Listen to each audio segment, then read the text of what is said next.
सिब्बी हरनाई पाटक के नजदीक बम त्राका इस वड़े जानी नुकसान नबुत्ता। सिब्बी हरनाई पाटक के नजदीक बम त्राका इस वड़े जानी नुकसान नबुत्ता।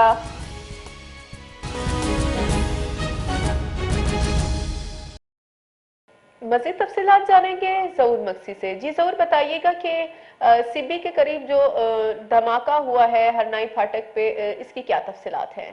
बहुत शुक्रिया जी। ये हरनाई फाटक के करीब एक जोरदार धमाका हुआ है। धमाका जो है पुल के करीब कचरे का ढेर था उसमें हुआ है। धमाके में जो है कोई जानी नुकसान नहीं हुआ है। सिक्योरिटी फोर्सेज ने जो है इलाके को घेरे में ले लिया है।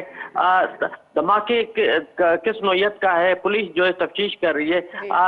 शहर भर में जो है सिक्योरिटी को मजीद जो है सख्त कर दिया गया है। जी जी, धमाके से कोई जानी नुकसान हुआ है या किसी तरह से कोई जख्मी हुआ है?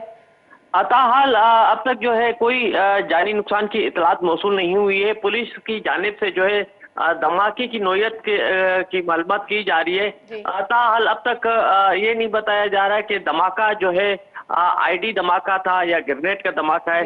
पुलिस की जानिब से जो है तफ्तीश की जा रही है। जी बहुत बहुत शुक्रिया ज़हूर।